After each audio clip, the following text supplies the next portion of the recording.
ولا تموتن إلا وأنتم مسلمون اللهم أنت ربي لا إله إلا أنت خلقتني وأنا عبدك وأنا على عهدك ووعدك ما استطعت أعوذ بك من شر ما صنعت أبوء لك بنعمتك علي وأبوء بذنبي فاغفر لي فإنه لا يغفر الذنوب إلا أنت اللهم إنا نسألك علما نافعا ورزقا طيبا وعملا متقبلا اللهم علمنا ما ينفعنا وانفعنا بما علمتنا وزدنا علما وهدى وتوفيقا آمين يا رب العالمين. Alhamdulillah jamaah sekalian, ibu-ibu dan bapak-bapak, jamaah pengajian Mafazah Masjid Fatimah Az-Zahra, yang semoga kita bersama senantiasa dirahmati oleh Allah, senantiasa mendapatkan bimbingan dan petunjuk dari Allah Subhanahu wa Ta'ala. Amin. Kita bersyukur kepada Allah di siang hari ini. Allah pertemukan dalam rangka niatan yang baik. Kita kepingin mencari ilmu, kita kepingin iman kita dan Islam kita bertambah dengan ilmu yang kita dapatkan, dan kita ingin dengan ilmu tersebut Allah Subhanahu wa Ta'ala menjadikan hidup kita ini semakin terarah. Amin ya rabbal alamin. Maka dengan itu, ayo kembali ditata niatannya masing-masing. Datang untuk mencari ilmu, datang untuk memperbaiki iman dan Islam, datang untuk mencari ridha dari Allah dalam rangka memperbaiki kehidupan dunia dan akhirat kita masing-masing. Salawat beriring salam semoga tercurahkan kepada uswah kita, baginda Nabi besar Muhammad sallallahu alaihi wasallam, beserta seluruh keluarganya, beserta seluruh istrinya, beserta seluruh sahabatnya, dan seluruh di antara umat dan pengikutnya yang setia menjalankan tuntunan dan ajarannya ila yaumil qiyamah. Ibu-ibu sekalian, di siang hari ini saya tidak akan kebanyakan singkat jelas lah. Karena waktu kita terbatas. Ini katanya tadi panitia Ustadz, waktu cuma sampai jam 2 saja nggih. Nggih. Kenapa? Setengah jam. Sampai jam 3. Ngomong apa sampai jam 3 itu ya. Nah, kita mau berbicara langsung to the point tentang apa? Tentang pasanganku adalah ujianku. Yang pertama, ibu-ibu sekalian. Ibu-ibu tulis dalam Al-Quran pada surah dalam surah Al-Anbiya ayat yang ke-35. Surah apa? Al-Anbiya ayat yang ke-35. Supaya kita ngerti ternyata memang hakikat dunia ini ya ujian. Anda diuji dengan kesehatan, ada yang diuji dengan keuangan, ada yang diuji lewat anak keturunan, ada yang diuji lewat pasangan, dan ada yang diuji lewat perkara-perkara yang lain di dalam kehidupannya. Nah, sehingga kalau panjenengan mau belajar tentang manusia, tidak ada manusia yang hidup tanpa ujian. Nah, yang kita bahas sekarang ini adalah ujian dari sisi pasangan. Entah itu suami atau istri. Bu, terkadang sing rotok gregetnya itu suami atau istri? Saya tanya, jawab yang kompak. Saya tanya ibu-ibu dulu ya, ibu-ibu. Bu, sing radi gregetne niku suami atau istri? Sabar, tenang. Bapak-bapak, jangan kalah, Pak. Jangan kalah, Pak. Sing gregetne, Pak, suami atau istri? Nah, makanya dua-duanya sama ya. Karena apa? Kita ini menjadi suami, termasuk panjenengan menjadi istri, itu tidak luput dari sifat manusiawi yang tentu penuh dengan salah, khilaf, dan alpa. Nggih apa nggih?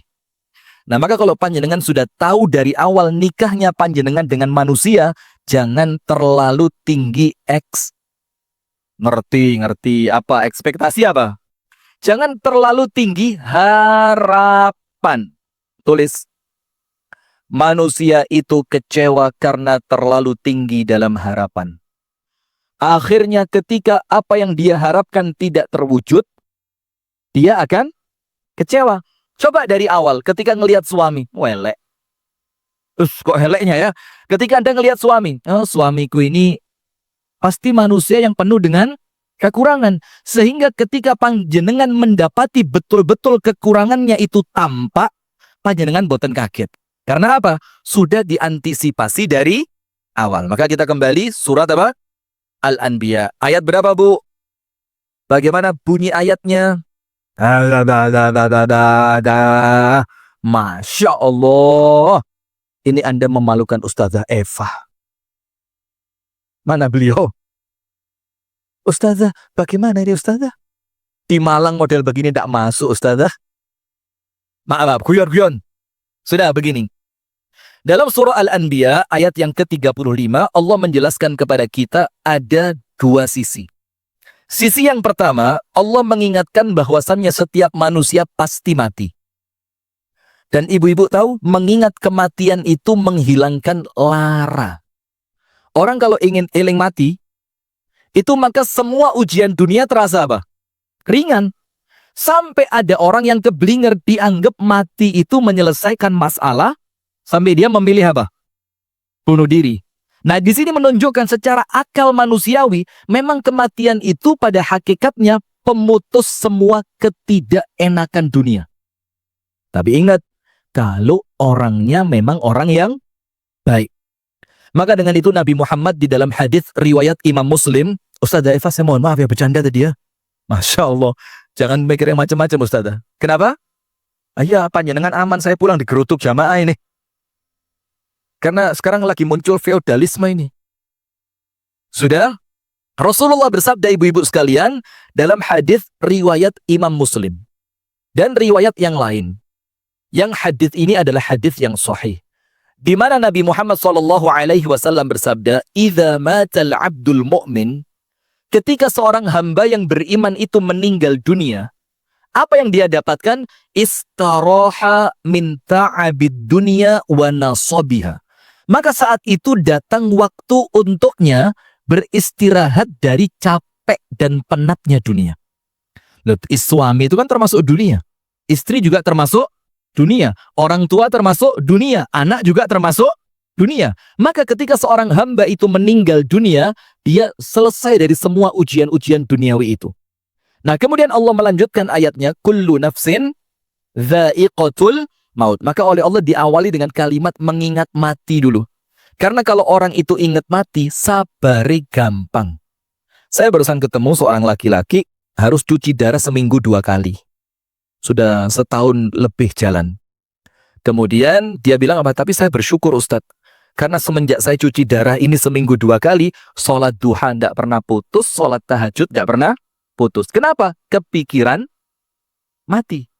Nah, maka dengan itu Allah mengawali ayat ini dengan mengingatkan kita tentang kematian. Wong mati itu sunnatullah. Anda takut ataupun Anda berani, podo mati nih. Anda orang baik atau Anda orang tidak baik, tetap juga mati. Anda siap ataupun tidak, tetap bakal mati. Maka yang kita khawatirkan itu bukan matinya, tapi dua. Bagaimana keadaan ketika kita mati dan apa yang kita dapatkan setelah kita mati.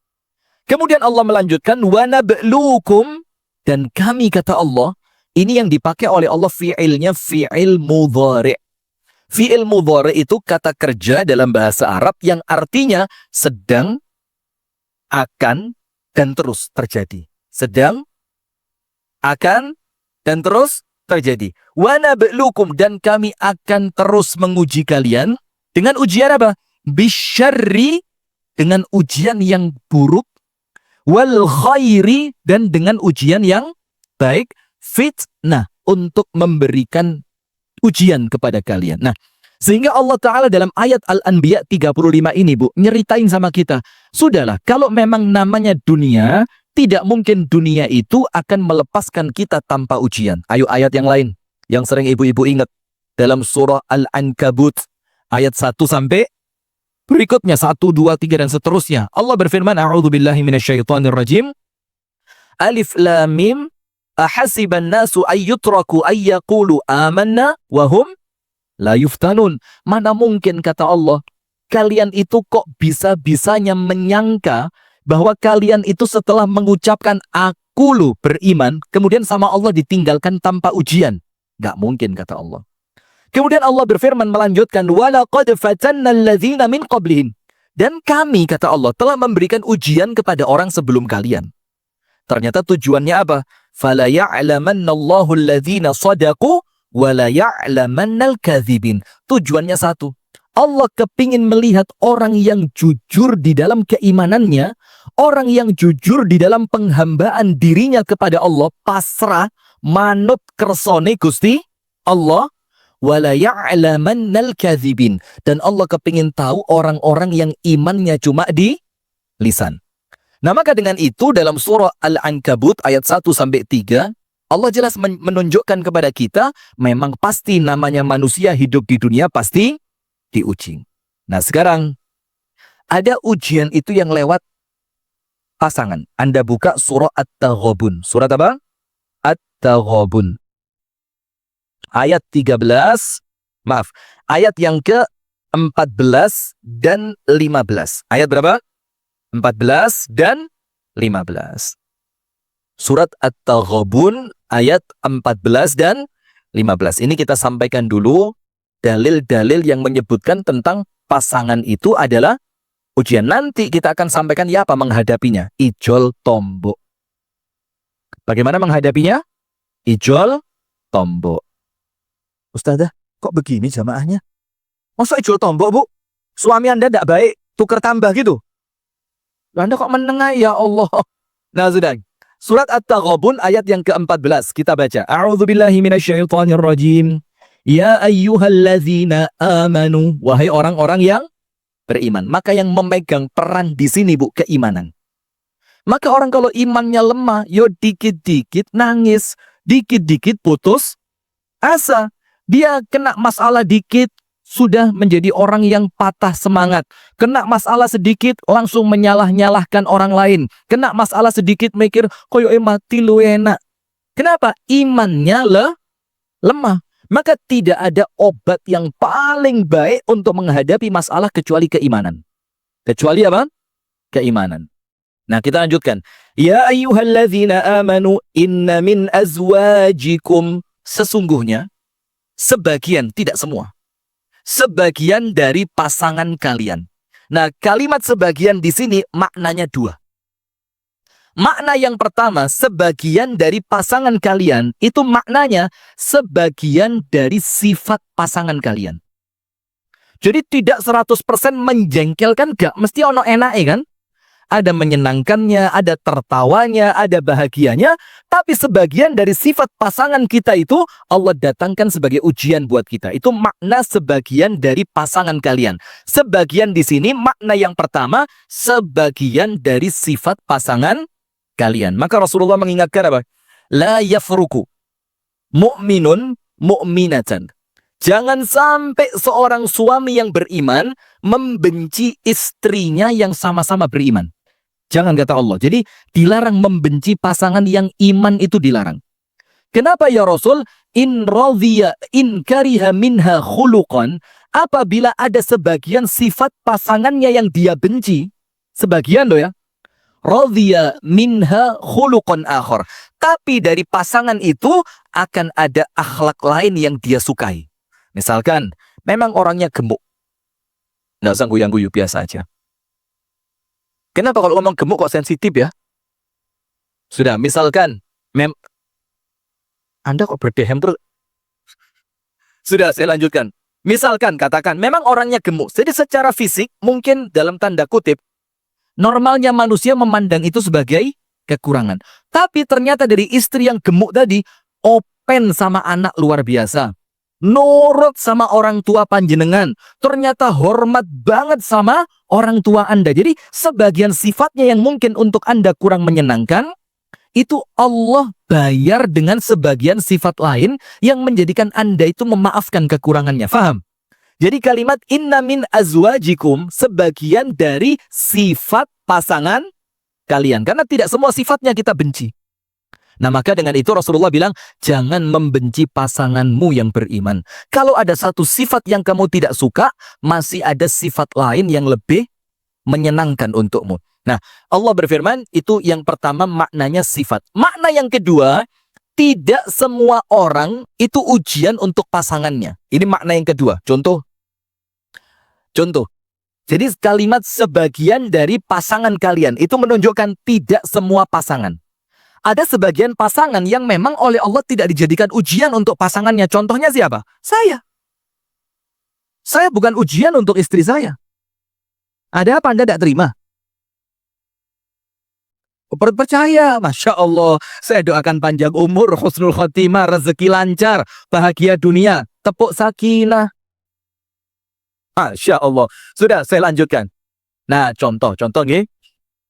Ibunda Khadijah. Tahu kan Ibunda Khadijah? Ujian tidak untuk Nabi Muhammad. Secara buruknya perangai, bukan.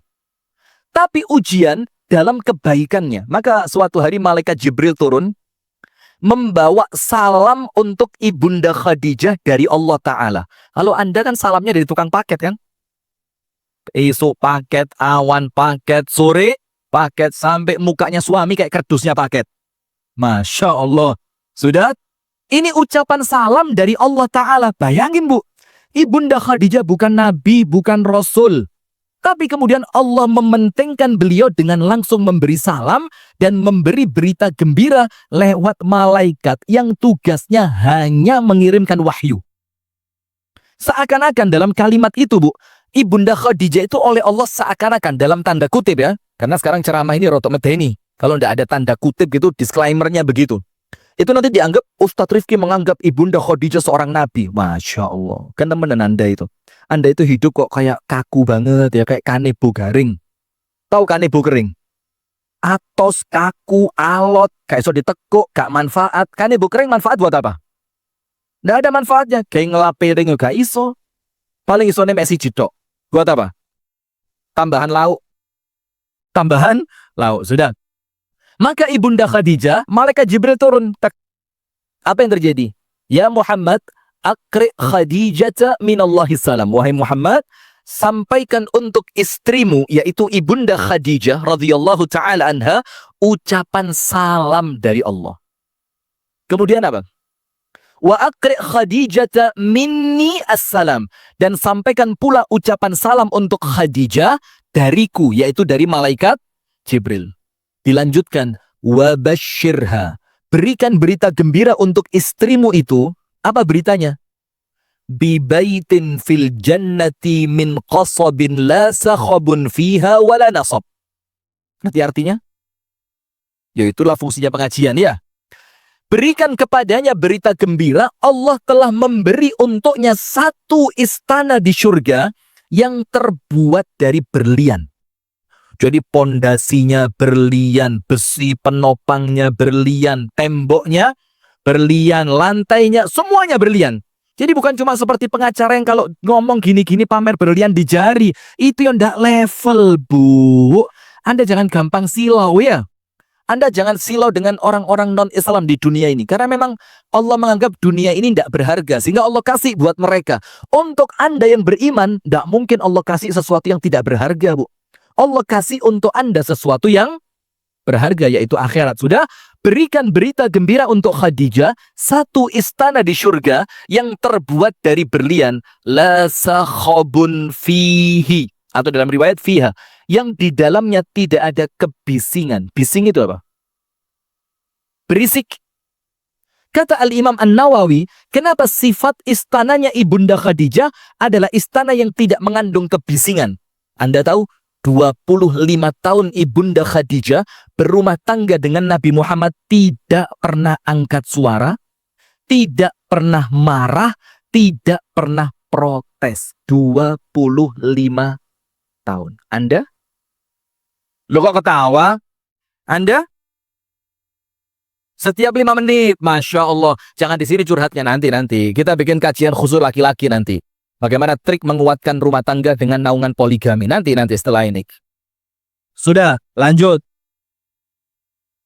Dan berikan berita gembira satu istana di surga dari berlian yang tidak ada kebisingan. Apa kata Imam Nawawi? Kenapa sifatnya kok istana itu tidak ada bisingnya? Karena Ibunda Khadijah menjaga rumah tangga Nabi, tidak pernah membuatnya bising selama 25 tahun. 25 tahun. Yang kedua, la sakhabun fiha wala nasab. Dan tidak ada kelelahan di dalam istana itu. Kenapa? Karena kata Imam Nawawi, lelahnya Ibunda Khadijah sudah habis ketika di dunia. Maka ketika pindah ke akhirat, tidak ada lagi kelelahan. Nah, maka dengan itu ibu-ibu sekalian, kalimat inna min azwajikum itu menunjukkan kalimat sebagian, bisa jadi sebagian sifat pasangan atau sebagian dari pasangan yang Allah berikan kepada kita. Apa Allah katakan tentang mereka? Wa auladikum, dan anak-anak kalian aduwwal lakum fahdharuhum, akan menjadi musuh untuk kalian. Menjadi musuh itu apa, Bu? Panjenengan kepingin sedekah, pasangan melarang. Panjenengan kepingin masukkan anak ke pesantren supaya pergaulannya terjaga, pasangan melarang. Panjenengan ingin pakai jilbab yang besar, yang rapi sesuai tuntunan syariat, suami mengatakan koyok teroris. Panjenengan kepingin melakukan kebaikan demi kebaikan, rumah itu kosong, hanya kepake di hari tertentu. Panjenengan mau, mas, omai tak gawe TPQ yo, nanti mumpung kita belum pakai. Suaminya bilang, ojo, orang-orang TPQ kelas disiling kok dikira DKI. Gak oleh dijaluk maneh. Pengalaman kan? Maka hitam di atas putih harus jelas, Ustazah. Anda korban atau pelaku? Nah, sudah. Maka itulah menjadikan Allah mengatakan mereka itu musuh. Terus Allah bilang apa? Fahdharuhum. Berhati-hatilah terhadap mereka.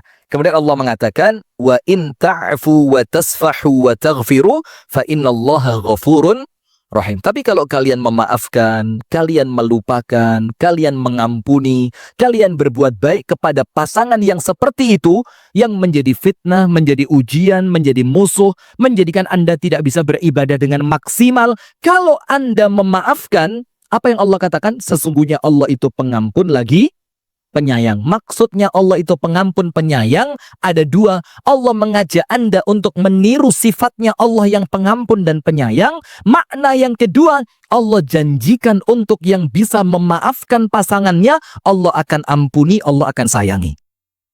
Jadi tidak usah khawatir, Bu. Wong api itu gak mungkin rugi. Tidak mungkin, orang baik itu tidak mungkin rugi. Maka kalau ada kalimat gini, Mbak, sampai lu dimanfaat nih mbak bojo sampean, maka jangan terpancing dengan provokasi semacam itu ya.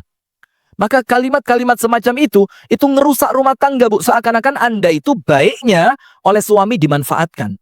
Baiknya Anda itu seakan-akan oleh suami dijadikan alasan untuk dia menyakiti Anda. Padahal tidak akan rugi orang yang berbuat kebaikan. Ayat 15-nya, innama amwalukum wa auladukum fitnah. Harta kalian, anak turun kalian adalah fitnah. Wallahu indahu ajrun azim. Tapi carilah pahala yang sesungguhnya di sisi Allah. Nah sekarang perhatikan, Bu.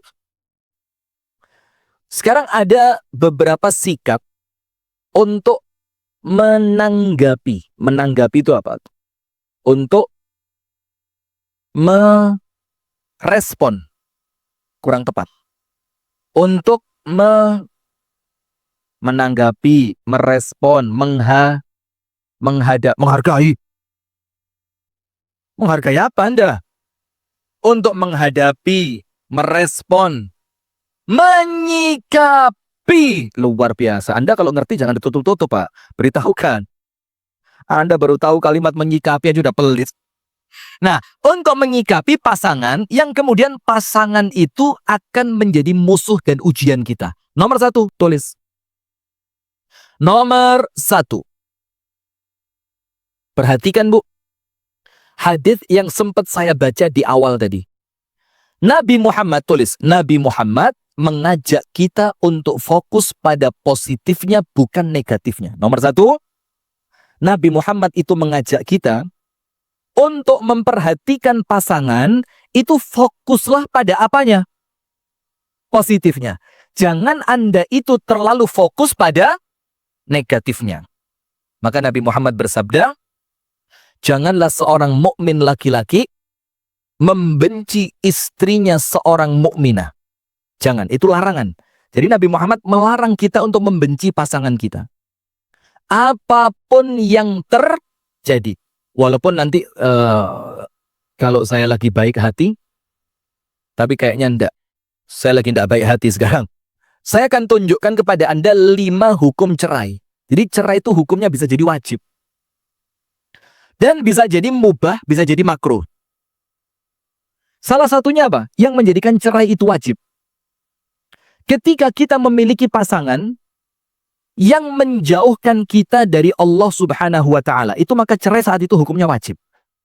Bahkan kalau suami disebutkan dalam hadis yang sahih, punya istri yang buruk akhlak dan agamanya, terus suami itu tidak mau menceraikannya, hanya gara-gara faktor duniawi, cantik, kaya, kedudukannya tinggi, punya jabatan, orangnya terpandang. Jadi hanya perkara duniawi yang menjadikan dia tidak mau menceraikan istrinya, padahal akhlaknya buruk, agamanya juga buruk.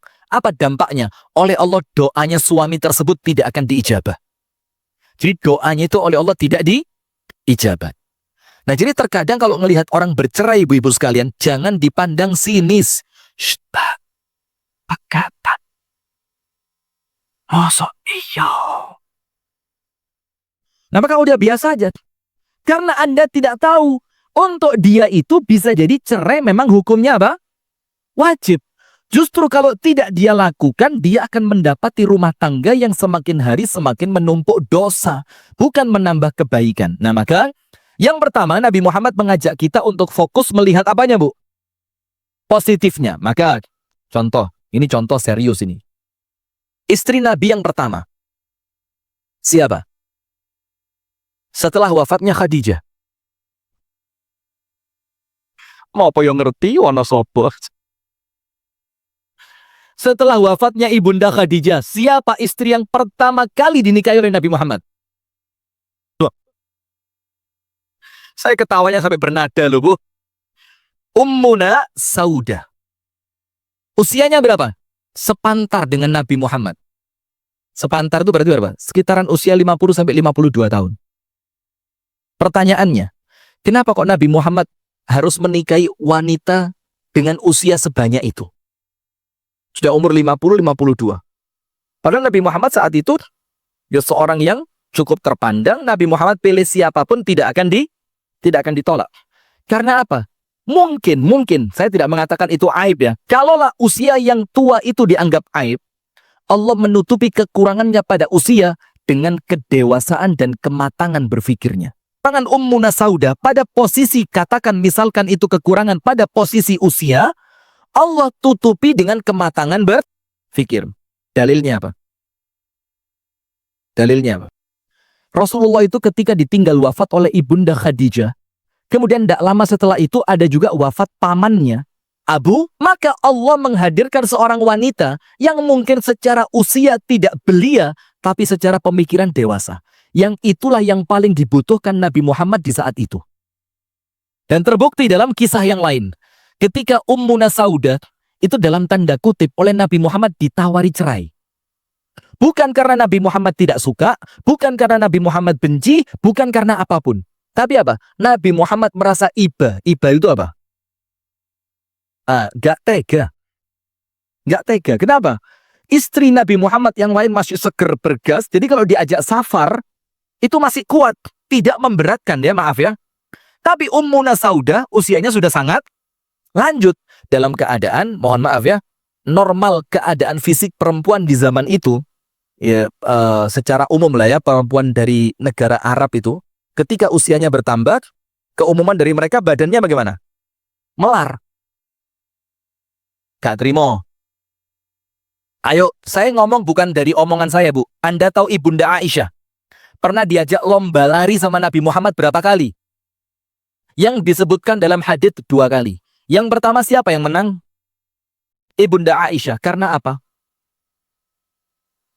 Yang kedua siapa yang menang? Rasulullah. Kenapa kok Ibunda Aisyah yang kedua bisa kalah?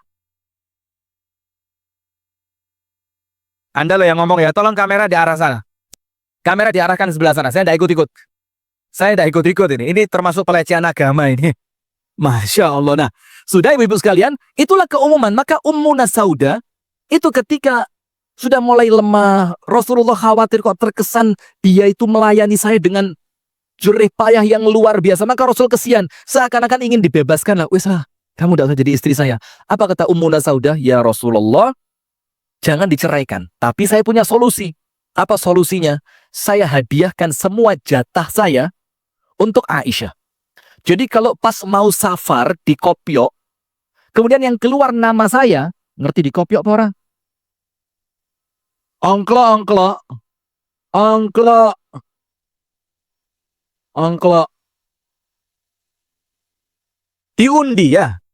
Kalau di Jawa Timur itu kalau orang arisan, nah di Kopyok. Ngerti di Kopyok? Ya di Kocok itu kan. Kalau yang keluar namanya Ummuna Sauda, maka kata Ibunda Sauda apa? Maka aku hadiahkan untuk Aisyah.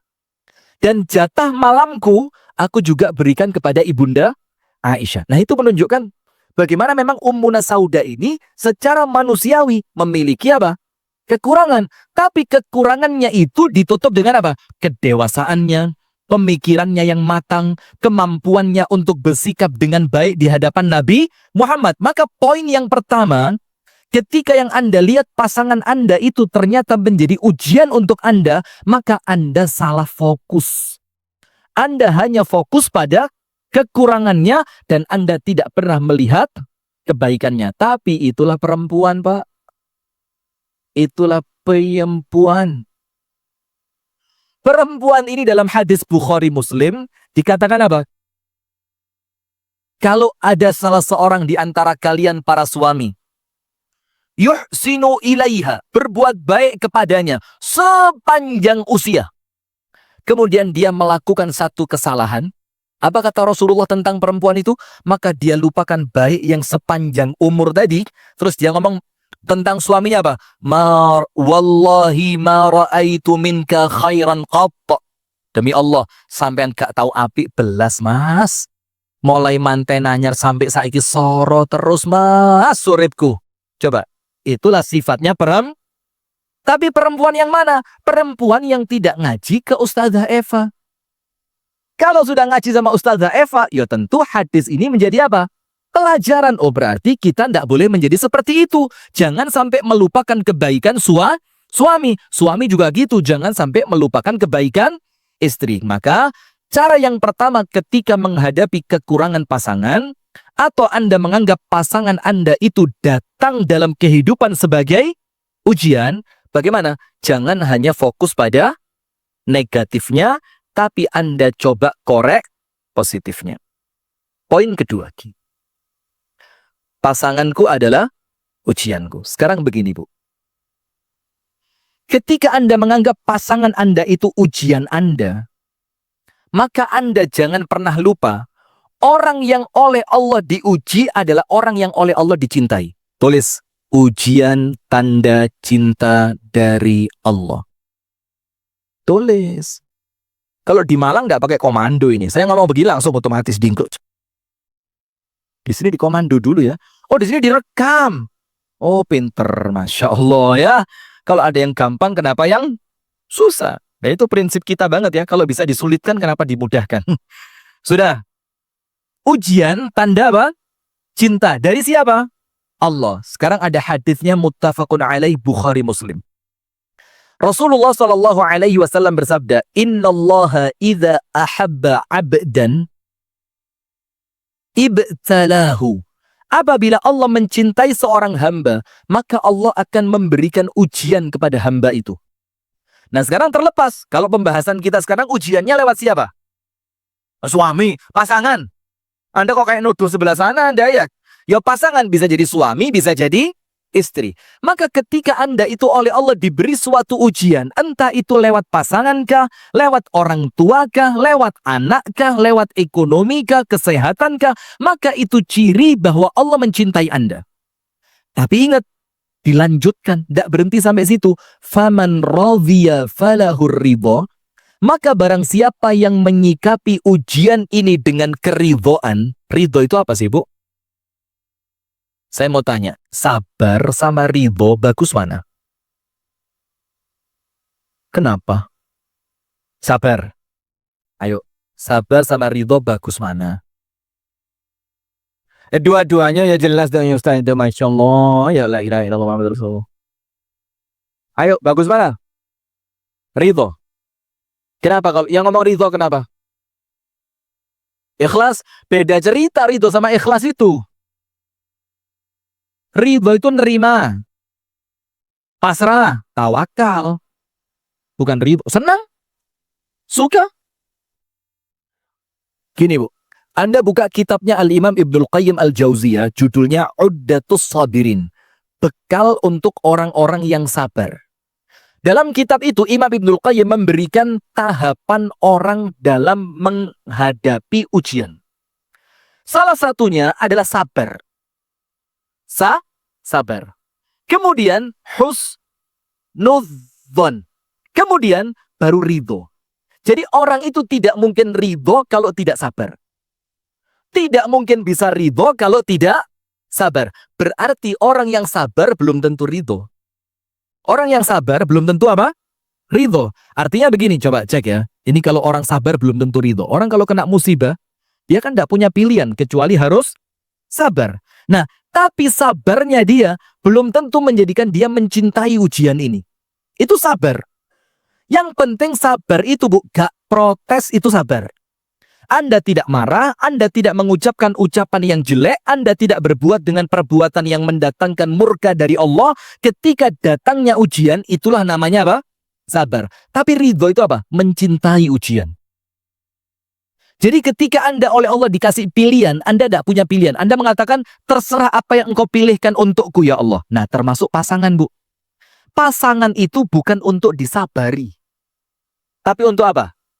Ridho. Bukan cuma sabar, tapi apa? Ridho. Ridho itu apa? Ya memang dia pasangan saya. Maka baiknya saya cintai, kurang baiknya juga saya harus, bukan mencintai, maksudnya tidak baiknya dicintai. Saya harus terima. Karena memang itu sepaket. Nggak iso kan, suami tak pe loman itu. Kerengi PN. Jadi suaminya berapa orang kok PPN ini ya? Nah sudah, maka ridho itu yang disebutkan oleh Rasulullah dalam hadis ini. Faman radhiya falahur ridho. Orang yang ridho dengan ujian dari Allah, maka Allah akan memberikan keridhaan untuknya. Sebaliknya, waman sakhita falahus sukht. Tapi orang yang murka dengan ujian dari pasangan tadi, itu berpotensi mendatangkan kemurkaan dari Allah.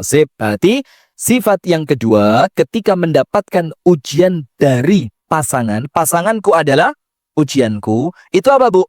Ujian adalah tanda cinta. Terus solusinya apa? Ridho. Sekarang Anda tambah pada poin yang kedua. Pada poin yang kedua, bagaimana ridho atas ujian pasangan. Tulis. Ini ngaji serius saya ini. Baru ini saya bisa serius. Sekarang kan cara yang kedua, Anda meyakini kalau diuji berarti oleh Allah diapain? Dicintai kan? Karena orang yang tidak dicintai tidak akan diuji. Dicul nih sama Allah Ta'ala. Tapi kalau Allah cinta, Allah kasih ujian. Tujuannya apa? Anda gemandul marang Gusti Allah. Gemandul itu apa? Cekelan. Orang kalau hidupnya penuh dengan ujian, sholatnya apa? Rajin. Khusyuk. Puasanya? Istiqomah. Baca Qur'annya? Rajin. Iya benda. Tapi ketika ujiannya pergi, melayu. Ya sholat ya lek iling tok ya. Wong gak sholat rapopo sing penting iling kan? Gak sholat gak popo sing penting iling kan? Sholat itu kan untuk mengingat Allah. Wa aqimis sholata li dzikri. Dirikanlah sholat untuk mengingat Aku yaitu Allah. Berarti kalau Anda tanpa sholat sudah iling kan ya enggak apa-apa ya. Ini nanti video saya dipotong, nanti masalah saya ini. Sudah, lanjut. Nah, maka ibu-ibu sekalian, maka ketika orang itu oleh Allah dicintai, Allah tidak kepingin dia jauh dari Allah. Bagaimana caranya? Aku kepingin kamu terus sholat, terus doa, terus ngaji, terus puasa. Bagaimana caranya? Kita mau tidak mau pasti ngaku. Musibah itu bikin kita dekat dengan Allah. Nah sekarang, Ustadz, pada poin yang kedua, kalau itu memang tanda cinta dari Allah, sikap kita apa? Ridho. Terus bagaimana tipsnya agar ridho dengan ujian lewat pasangan? Ada 3. Tulis. Nomor 1. Nomor 1. Apa nomor 1, Bu? Tauhid. Ini Ustazah Eva banget ini. Nomor 1 apa? Tauhid. Tauhid itu apa? Tidak ada yang terjadi di muka bumi kecuali atas izin Allah. Dan tidak ada yang mampu menyelesaikannya kecuali Allah. Itu tauhid dulu di awal. Jadi kalau Anda nikah sama seseorang, seiring berjalannya waktu mulai muncul tabiat aslinya. Loh, kok ternyata seperti ini? Loh, kok ternyata begini? Ini maju tambah soro, mundur ndak punya pilihan. Maka bagaimana? Anda harus meyakini datangnya orang ini dalam kehidupan saya, itu pilihannya siapa? Allah. Dan tidak akan menjadikan saya mampu menghadapi orang ini kecuali Allah. Itulah tauhid. Maka orang beriman kalau kena masalah ucapannya apa? Qadarullah wa ma syaa fa'al. Seperti kemarin Indonesia kalah itu. Itu saya ngomong begitu sambil saya mangkel sama Rizky Ridho itu. Pewang bal karinya Pak Didik tok digiring bareng. Ya Allah. Yang nonton Indonesia lawan Irak itu loh. Tak pikir aku karuan aku baik timbang sampean iki. Lawang bola itu coba dikirim ke Muhammad Rahmat Paes. Itu namanya dia. Kiper timnas apa? Muhammad Rahmat Paes. Coba dikirim ke Martin Paes. Tus. Sama Martin Paes ditendang. Tuh. Selesai, tidak ada gol itu. Lalu sama Ridho kata gaya-gayaan itu dikirim. Sikat sama pemain Irak. Jadi gol. Nah, tapi orang beriman tidak boleh begitu. Karena apa? Semua itu terjadi atas kehendak siapa? Allah. Maka ucapkan qadarullah, hadirnya wong sito iki ndek uripku, iki takdire Gusti Allah. Wa ma syaa fa'al, dan Allah akan melakukan, mengerjakan apapun yang Allah kehendaki. Maka itu nomor 1, tauhid, supaya muncul ridho. Nomor 2, supaya muncul ridhonya bagaimana? Orang itu ketika mendapatkan ujian, entah itu dari pasangan ataupun dari yang lain, tapi kalau tema kita pasangan, ingat Bu, supaya Anda bisa ridho dengan keberadaan pasangan yang tidak sempurna itu, bahkan datang kok rasanya mek ngelarak hati tok yo. Coba angkat tangan yang seperti itu.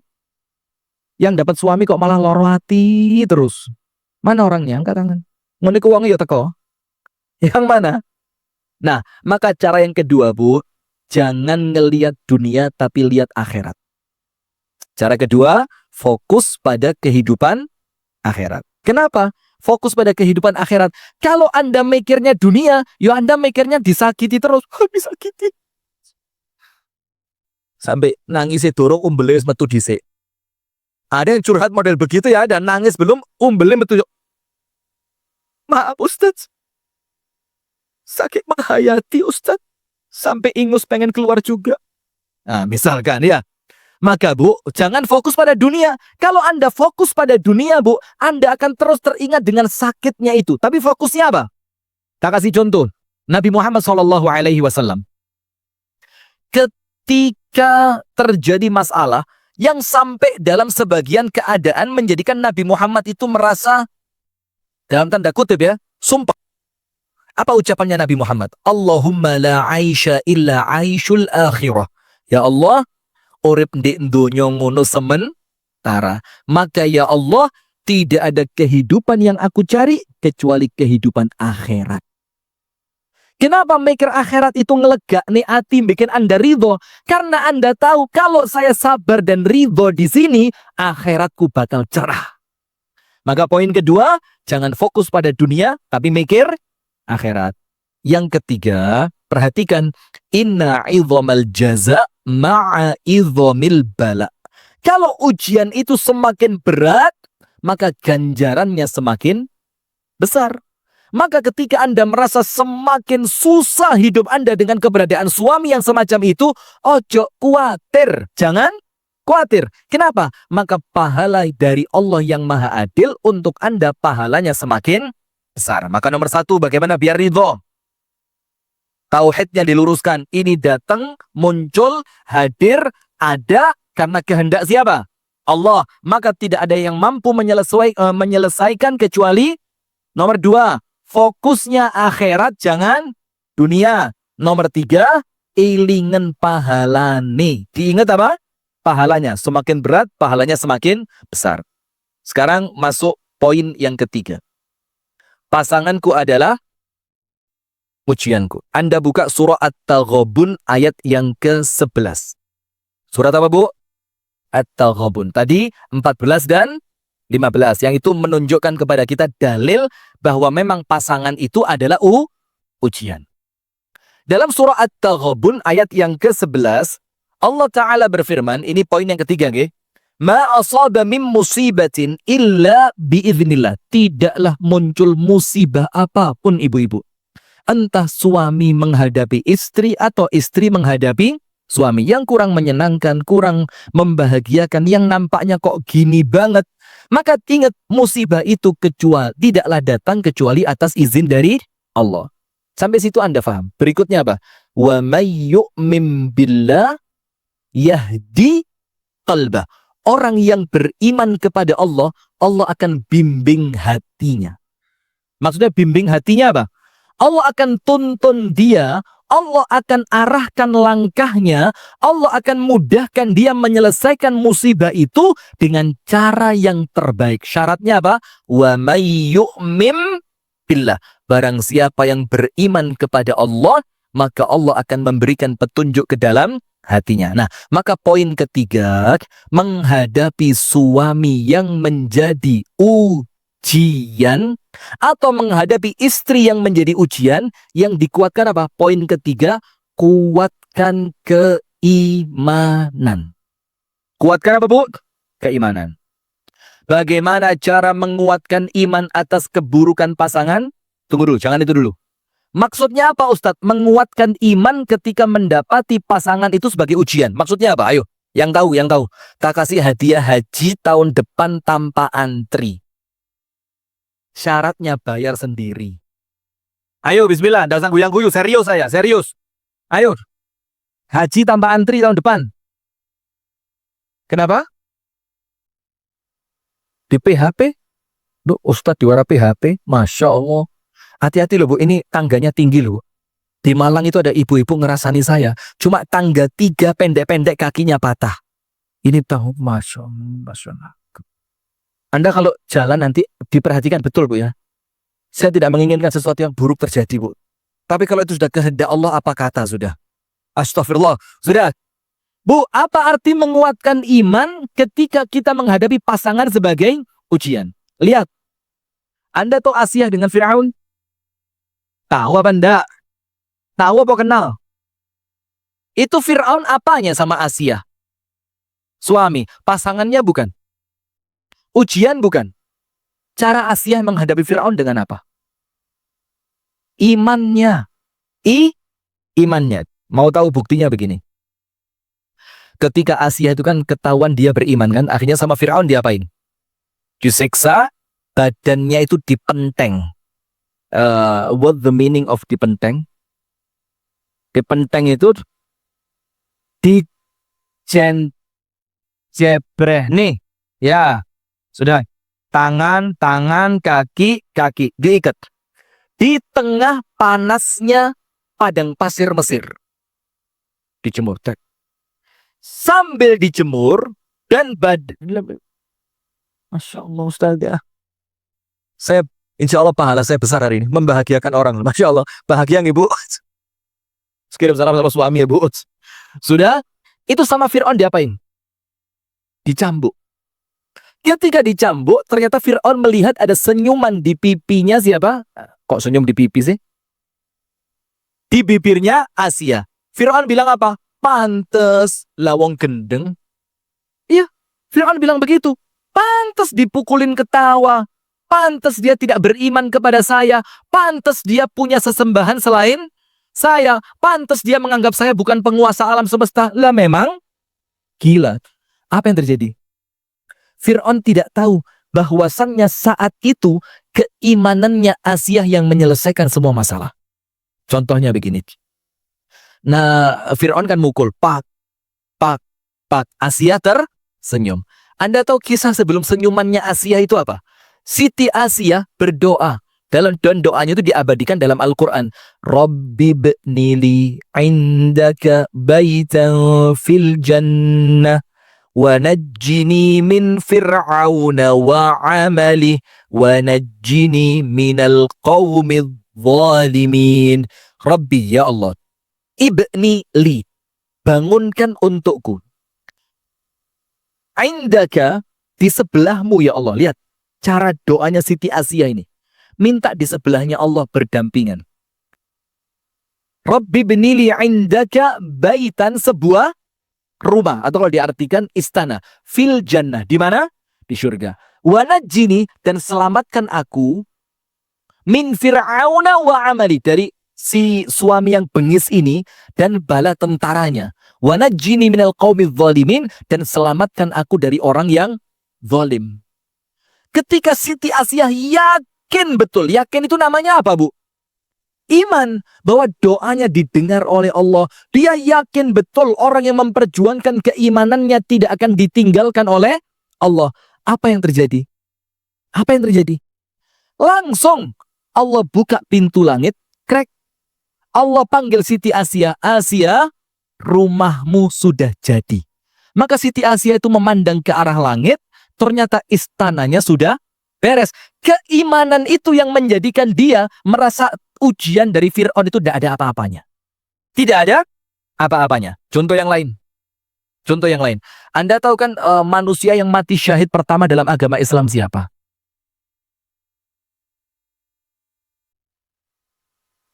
Sinten? Iya.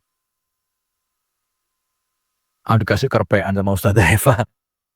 Namanya adalah Sumayyah. Jadi Sumayyah ini seorang budak perempuan milik Abu Hudzaifah.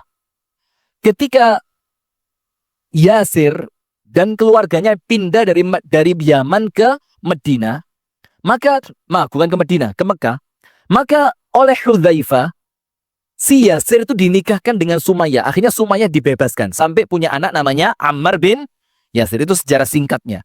Sudah. Ketika ketahuan bahwa Sumayyah dan sekeluarga masuk Islam, apa yang dilakukan oleh Abu Jahal? Disiksa habis-habisan. Sampai Sumayyah itu, Bu, dinyek sama Abu Jahal. Dibilang apa? Alah Sumayyah, kamu itu beriman hanya karena kepencut gantengnya Nabi Muhammad. Nggak terima Sumayyah. Loh, wong saya ini beriman seriusan. Saya ini beriman karena saya meyakini Allah adalah pencipta alam semesta, tidak ada yang berhak diibadahi kecuali Allah. Akhirnya sama Sumayyah dibalas Abu Jahal itu. Dibalas. Sampai Abu Jahal murka, tombak besinya, Bu, dipanasi. Kemudian Asiyah itu dipenteng, dimasukkan itu. Baru salah satu kata harus diprotes. Bah, perempuan banget.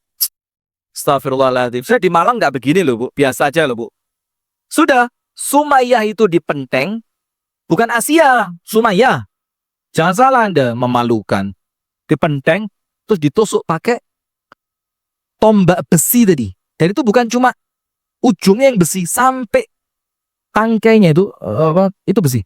Ditusukkan pakai alat ke kemaluannya Sumayyah bagian depan, dan keluar di tengkuk kepalanya bagian belakang.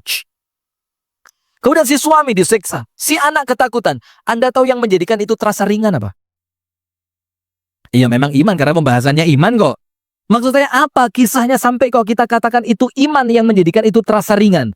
Rasulullah lewat, Nabi Muhammad belum punya kemampuan dan kekuasaan untuk membela.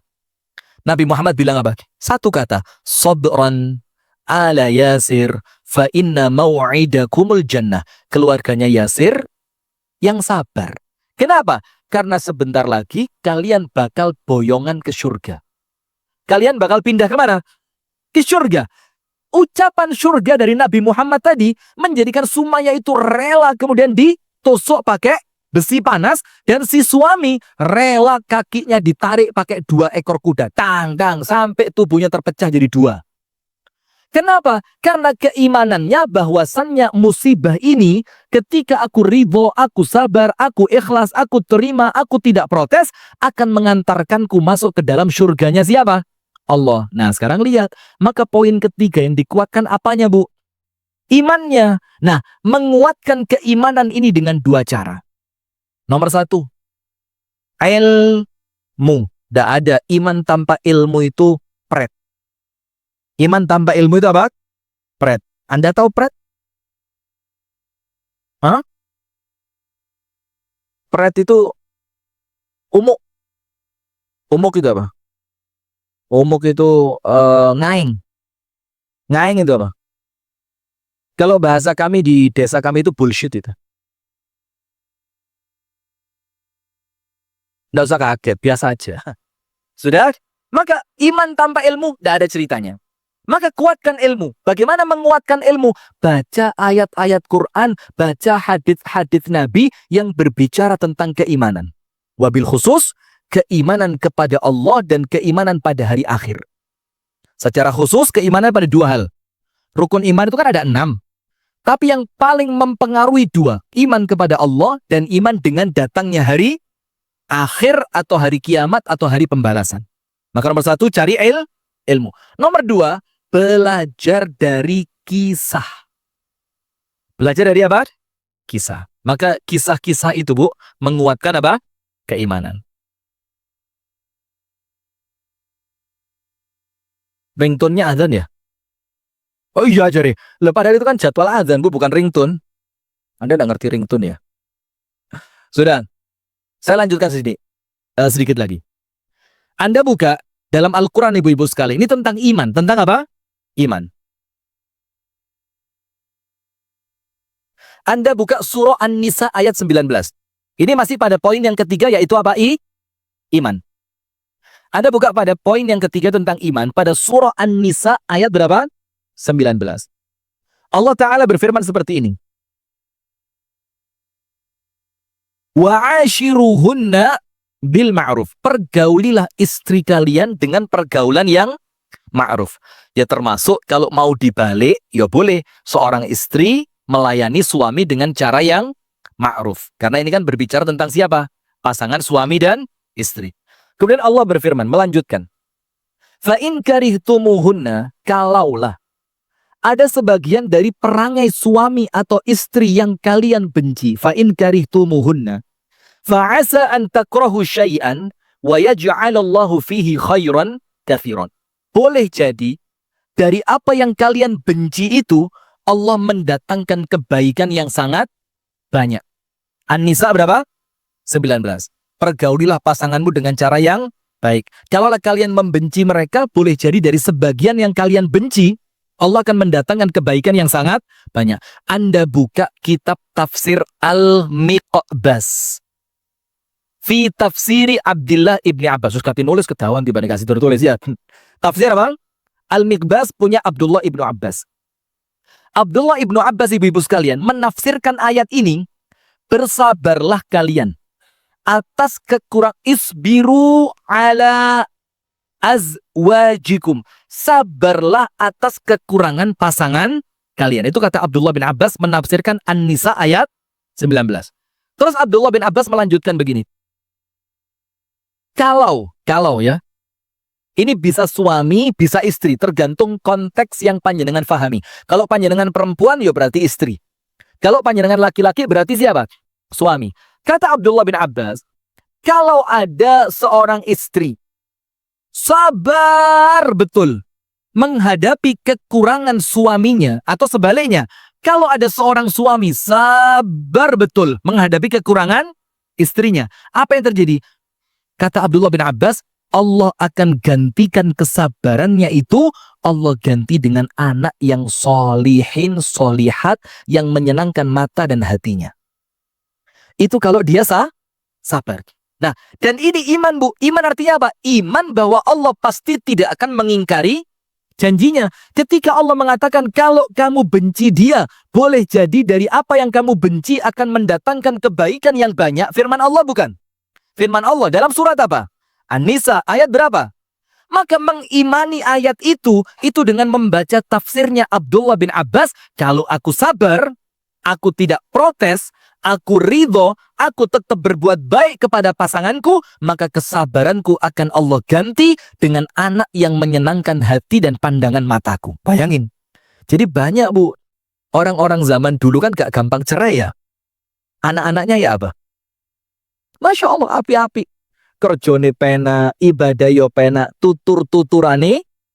Ngerti tuturan itu? Yang ada istilah dari bahasa Wonosobo, angel temen tuturamu. Bahasa Wonosobo itu ya. Nah, maka itu, Bu, itu keimanan.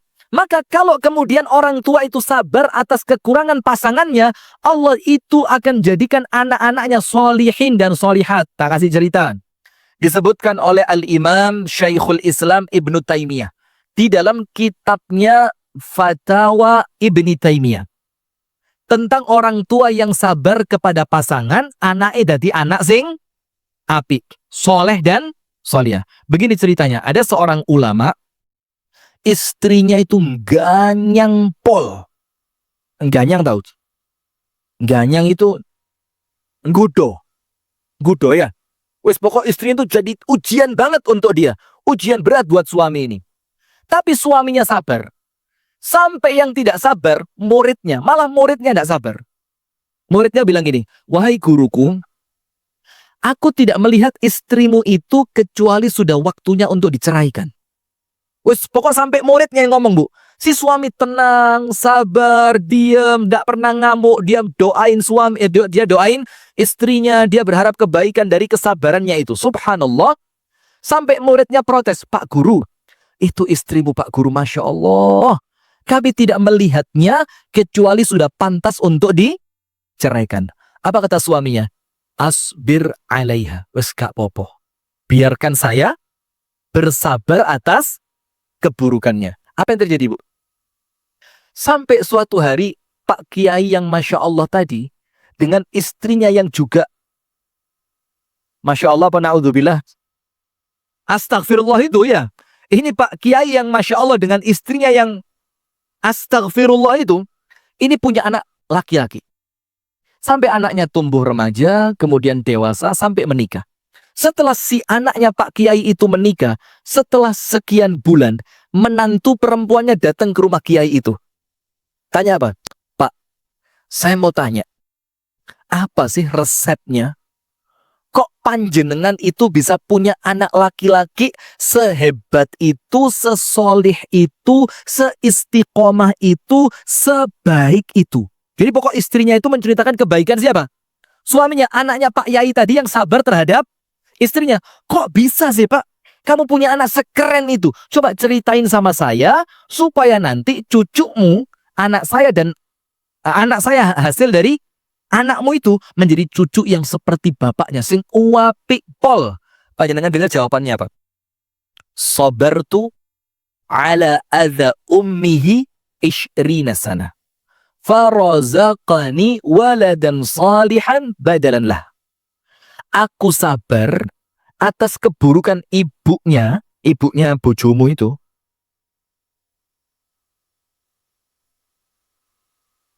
Aku bersabar atas keburukan ibundanya, yaitu istriku, artinya istriku kan. Berapa?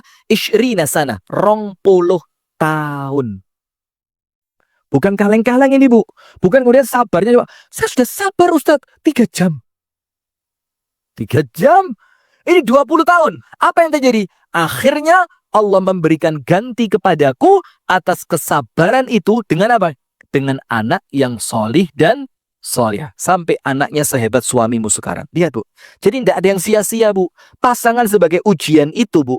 Kalau iman Anda dikuatkan dalam surah At-Taghabun ayat berapa tadi? 11. Barang siapa beriman kepada Allah, Allah akan membimbing hatinya. Anda buka tafsir Ibnu Katsir, orang yang mengimani takdir keburukan pasangan itu, Allah akan kuatkan kesabarannya. Maka yang dikuatkan apanya, Bu? Iman. Terakhir, poin keempat. Poin yang keberapa?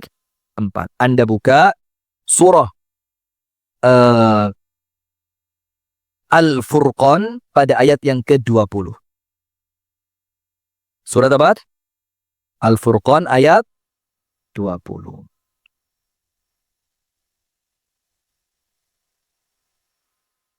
Dalam surah Al-Furqan ayat 20, Allah Subhanahu wa taala berfirman begini. وَمَا أَرْسَلْنَا مِنْ قَبْلِكَ مِنَ الْمُرْسَلِينَ إِلَّا إِنَّهُمْ لَيَأْكُلُونَ الطَّعَامَ وَيَمْشُونَ فِي الْأَسْوَاقِ وَجَعَلْنَا بَعْضَكُمْ لِبَعْضٍ فِتْنَةً أَتَصْبِرُونَ وَكَانَ رَبُّكَ بَصِيرًا. Begini, Bu. Dalam Al-Furqan 20 jelas banget kita ini kumpul siapapun, mau teman, mau karyawan, mau bos, mau tetangga, mau apa? Bahasanya apa? Kumpul bestie. Tidak lain dan tidak bukan orang yang datang dalam kehidupan kita. Pasti ujian. Pasti apa? Ujian. Maka Allah mengatakan, وَجَعَلْنَا بَعْضَكُمْ لِبَعْدٍ fitnah. Kami jadikan sebagian kalian atau sebagian yang lain sebagai apa? Ujian. Allah bilang, atas birun. Apakah kalian bisa sabar? Nah, sekarang Bu, kalau kita ngerti bahwasannya memang Allah menjadikan orang yang ketemu kita adalah ujian untuk kita, termasuk pasangan itu adalah ujian, Allah mengatakan apa? Apakah kamu bisa sabar? Sekarang poin keempat, wasta'inu bis-sabri was-shalah. Al-Baqarah berapa? Al-Baqarah berapa? 153. Allah berfirman, wasta'inu bis-sabri was-shalah, dan tariklah pertolongan dari Allah. Artinya apa? Mintalah pertolongan dari Allah atas pasangan sing rodok gregetno itu. Bahasanya pantas dan gregetno. Hah? Menjengkelkan itu ya. Wasta'inu, mintalah tolong kepada Allah atas keburukan pasanganmu itu dengan cara apa? 2. Bis-sabri was-shalah. Dengan cara kuatkan sabarmu dan istiqomahkan salatmu. Nah sekarang Bu, sebagian ulama tafsir itu mengartikan sabar dalam Al-Baqarah 153, sabar di situ puasa. Sabar di situ apa? Puasa.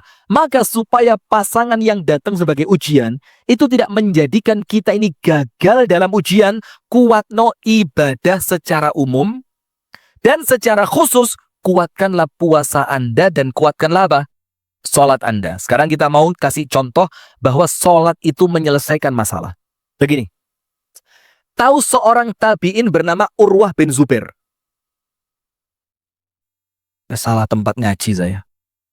Urwah bin Zubair tahu? Siapa? Urwah bin Zubair ini siapa, Bu? Oh ya betul. Lawang Urwah bin Zubair kok ya anaknya Zubair bin Awam. Tapi ya betul ya emang ya. Urwah bin Zubair ini adalah putrinya Asma binti Abi Bakar. Kok putrinya sih? Putranya Asma. Dan Anda tahu kisah pernikahan Asma dengan Zubair bin Awam apa? Cerai. Jadi Asma itu akhirnya pada sisa akhir usianya itu bercerai dari Az-Zubair bin Awam. Dan Anda cek sejarahnya, ini rotok kontroversial ya. Dalam sejarahnya itu, kenapa Az-Zubair ibnul Awam itu menceraikan Asma? Ada 2 versi cerita. Versi yang pertama, Zubair bin Awam itu sesekali emosional sampai ringan tangan. Mukul. Maka putranya tidak terima. Abdullah bin Az-Zubair itu sampai nyumpahin bapaknya. Kalau sekali lagi aku melihatmu memukul ibundaku, maka urusannya antara engkau dengan aku. Itu katanya Abdullah bin Az-Zubair bin Awam. Ngomong ke bapaknya, kalau kamu pukul ibuku sekali lagi, maka ini urusannya kamu sama saya. Ini bukan anak kurang ajar sama orang tua, enggak. Ini apa? Bagaimana seorang anak membela ibunya. Karena normalnya perempuan kuat atau lemah? Lemah, maka enggak ada suami takut istri, itu enggak ada. Yang ada itu suami menghormati istri. Jadi lek ngomong wedi yo gak wedi, apa sih yang ditakutkan dari Anda itu? Wong Anda pergi lo ijoli akeh. Maka kami ini bukan takut, kami ini cuma apa? Hormat.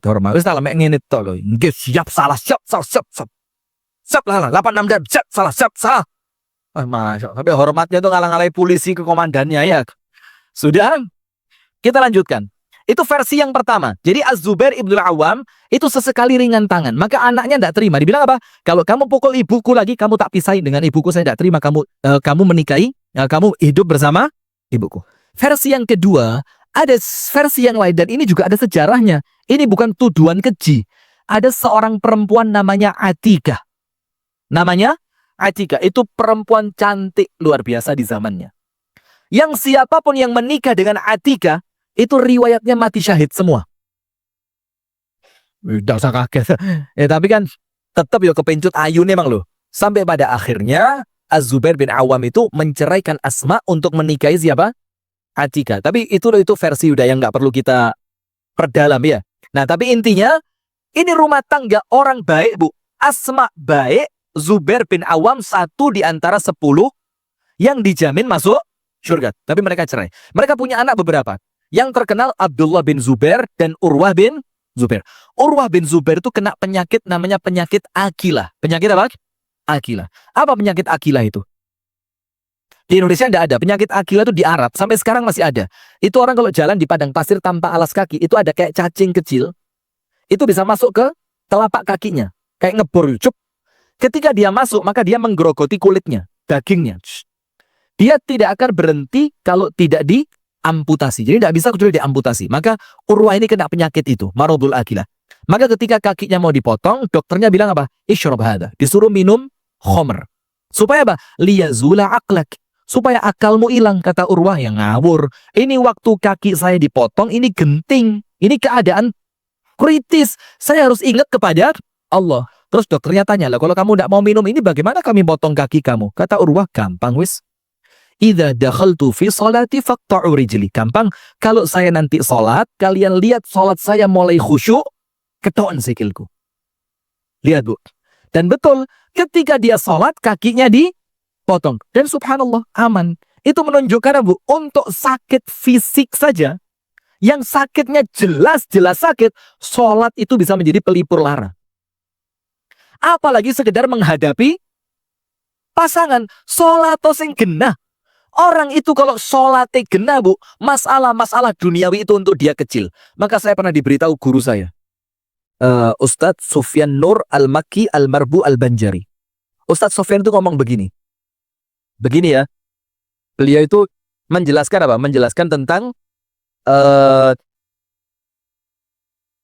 kalau sholat tidak menyelesaikan masalah duniamu, jangan berharap sholat akan menyelesaikan masalah akhiratmu. Jadi kata beliau, kalau masalah dunia itu tidak selesai dengan sholat, maka jangan berharap akhiratmu akan sukses dengan sholat yang seperti itu. Maksudnya beliau apa bu? Sholat itu kalau khusyuk, semua bisa selesai.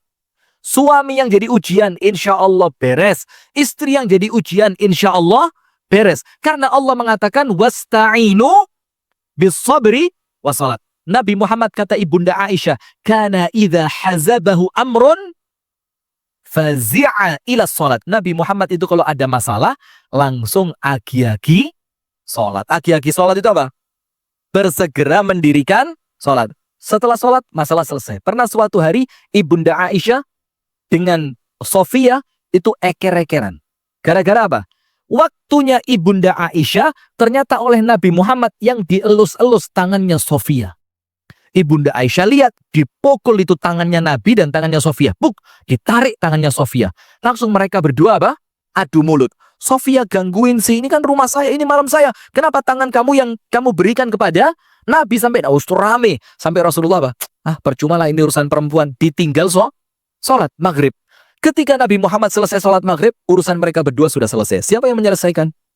Allah Ta'ala. Dengan apa? Sholat. Maka sekarang kita rangkum. Kalau memang pasangan itu menjadi ujian, apa yang harus kita lakukan? Nomor satu,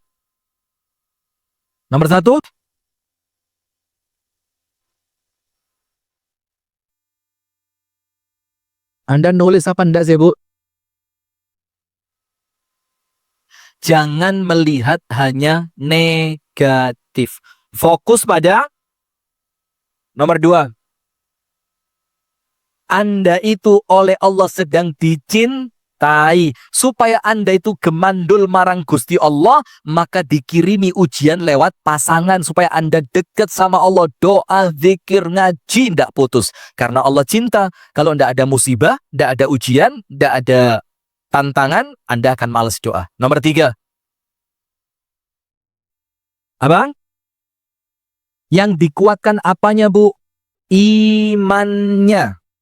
Karena At-Taghabun ayat 11, orang kalau beriman, ketika muncul ujian, Allah langsung yang membimbing dia untuk mampu sabar. Bagaimana menguatkan iman? Ilmu dan kisah. Yang keempat?